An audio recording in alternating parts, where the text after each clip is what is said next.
Hey y'all, and welcome back to Wagon Homestead. So, it has been a minute since I have posted a video for you guys. I'm sorry. The last video I posted was right before the holidays, and then, Thanksgiving was here, Christmas was here, work picked up for me for the holiday rush. For those of you who don't know, I do hair. I just got really busy and sidetracked, and I haven't posted a video. I'm sorry. What sucks though is, we're about to have a winter storm, and it's already here. It's been raining all day. It's going to turn into sleet. And yeah, I'm not excited. For those of you who don't know me personally, a few years ago I wrecked my car on ice because we had a cold snap. And we had negative weather, and we hadn't had negative weather in like 3-4 years, give or take. So, it sucked. Wrecked my car. I think it was doing 12 miles an hour when I slid. And I slid as I was turning. I caused $2,000 worth of damage to my car. So, yeah, when it comes to ice, when it comes to snow, I don't mess with that. I will cancel my clients quicker than they can even call me to let me know how their roads are. I don't mess with snow. If I can get out, I will. I won't be happy because, again, even if it's like the roads are drivable, but there's still snow on them, I don't like being on the road. It just really scares me, especially from like when I wrecked. Which, again, like, I wasn't hurt or anything. Like, yeah, it hurt from the impact because it was a pretty high curb that I had hit, and I couldn't stop. There was nothing I could do. Like, the only thing that hurt was, like, where my seatbelt was, because I always wear my seatbelt. And for those of you who don't, y'all need to wear your seatbelt and be safe, okay? Like, especially with winter and everything. Well, at least for those of you who live somewhere where you get like winter like me. For those of you who don't know me, I live in the northern part of West Virginia, and we get snow here, we get ice here, we get freezing temperatures and negative temperatures sometimes, not always. And then some Decembers, it's 70 degrees. There's been sometimes in February, it has been high 60s, low 70s, and then it drops right back down to freezing. Like 2 days ago, it was up to 52 degrees here where I live. And, now we're down to 31 with the winter storm coming. So I'm not excited. I'm not anticipating going to work tomorrow because I think all my clients are going to cancel anyway. But it's all good. So, but yeah, I've been MIA. So we got through Christmas. Christmas was wonderful. Lots of family time with my family, and I very much cherish that. And that's partially why I love hosting. I love having my family over at my house. It really does make me very, very happy. Barely had enough food. I had 3 people at my house that I didn't think were going to be there for dinner, and they were, so just barely had enough food. And usually I have a lot of leftovers because I over plan how much food I'm making. But you know what? Christmas was wonderful. It was nice because I also have my friends over as well for Christmas. It's just like become normal now, so it's like if my friends aren't there, I'm like, why aren't you coming to Christmas dinner? Like, we do a thing every year. But Christmas was great. After Christmas, Joe and I got COVID, which very much sucked. We were doing the timeline. When Joe was contagious, it would have been at Christmas, even though like he wasn't showing any symptoms yet, because I guess you can be contagious with COVID 2 or 3 days beforehand. I don't know. Like, no one truly knows. Like, I've heard 5, I've heard 2, I've heard 1, I've heard 2 to 3. So I don't know. But either way, I called everyone that was at Christmas dinner. I said, hey, just to let you know, Joe's sick with COVID. And at first, I really didn't think that he had COVID. I thought maybe it was just like the flu or the cold, which, you know, is also a coronavirus, so it can set off the tests. And, yeah, then I got sick, because I had to take off work to quarantine, which really sucked because it was like that Tuesday after, so like Monday Joe was sick, like right after Christmas. And then Tuesday, his boss had him go get a COVID test, but he's like, I really don't think it's COVID.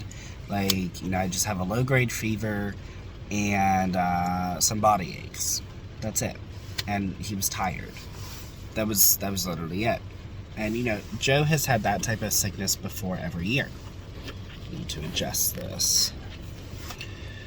So, I took off work to quarantine. We were on day, like, 3 or 4. I want to say 3.5 to be technical. And then I started to have like a tickle in my throat. Like I just felt like I had to clear my throat constantly. And Joe was like, I think you're getting COVID. I'm like, you're funny. I'm not. Like, I'm good. And it just like kept going, and it was all day. I just felt like I couldn't clear my throat. Next day, I woke up. I felt like a train had hit me, backed up on me, and then went forward again. Like, I have never felt so crappy.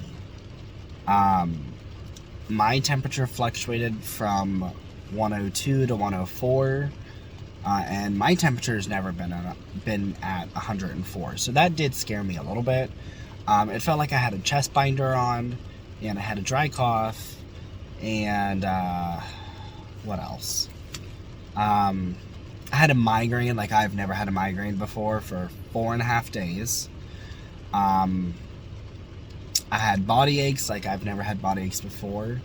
And like, my skin was sensitive. Like, if you touched my skin, I'll swing, because like, it just, like, my skin hurt. And that was something new for me too. And so, like, taking a shower, I cried. It hurt my body so bad. It sucked. But I had a dry cough. I was tired. My fever was very high. Felt like I had to clear my throat. I was, like, kind of stuffy a little bit. Nothing crazy. Not like a typical cold stuffiness. But you could definitely tell, like, I was, like, slightly congested. And it was just, it so sucked. And then, like, my last 2 days, my taste and smell were so muted, like, I thought I was going to lose it. Because I was drinking a ginger ale, just because, not because I was sick, like, we drink ginger ale here all the time. But I was drinking it, I'm like, this don't taste right. So then I ate a banana, and the banana didn't taste right. And then I had some soup. And yes, I could taste some of the flavors were like really amplified, but like overall the soup did not taste right. And I'm like, no, like, this sucks. Now, it's all good now. Like, everything was fine with my body by like day 6. Like, things tasted fine completely. Which it just kind of sucked. But I'm like, alright, well, it's gotta be COVID, because I've never been sick and had my taste be affected before. Ever. With anything. So. But yeah. That was joyful. Got back to work. And, well, we're going on 4 weeks now. COVID-free. And here we are. It is February 3rd. And we have the snowstorm coming. For those of you, I don't think that I've brought up the collard greens. So I did end up harvesting the collard greens. I don't eat pork, so I use chicken because traditionally the southern way is to use ham hocks. I don't really eat pork ever, like maybe once or twice a year, and it's like, this much of pulled pork, and that's it. And even now I'm like, nah, I'm good.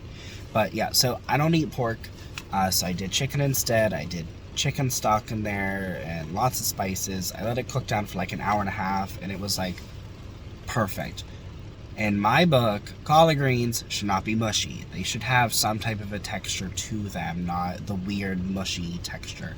I'm real big on textures. I don't like weird textures, which is why, like, when everyone's like, oh, cook them down this long, I'm like, in what, a crock pot? And they're like, no, a stove. And I'm like, no, we ain't doing that. But they were amazing, and every single time that I made collard greens, because there was a whole week and a half that I was eating collard greens, because I harvested ours that we have. They were great, loved them, so I went to the store, I bought more, I bought like one bundle, and I made more, and then I went to the store again, I bought more collard greens, and I bought 3 bundles. No, I'm sorry, 4. I bought 4 bundles, because I did 2 bundles per thing. About 4 bundles of collard greens. I thought that I would have leftovers every time, and everyone loved them and ate all of it. But I mean, I'm glad everyone liked it. That's awesome. So it's definitely going to be a staple, and even if no one else liked it aside from me, it's a staple in my book. So I love it. So part of my goals this year is to start collard greens in the spring, and that way I can have a summer harvest of collard greens and then grow some in the fall to have like a late fall winter harvest. They were amazing. But yeah, I think that's about it. I'm definitely going to be doing a video of what I'm growing this year. I have been looking through all of my seed catalogs and just looking in general and trying to figure out truly what all am I going to grow this year, because we are expanding the garden this year again. So yeah, I am super stoked, and I really hope spring and summer come quickly, because then I'm going to be able to start posting a lot more consistently because I'll be outside. But thank you guys so much for watching today's video. I hope all of you are having a good day, and if the winter storm is affecting you, stay off the road. And I'm not driving while filming this. I've been sitting in my driveway. But y'all stay warm, stay safe, and I will talk to you guys in the next video. Bye.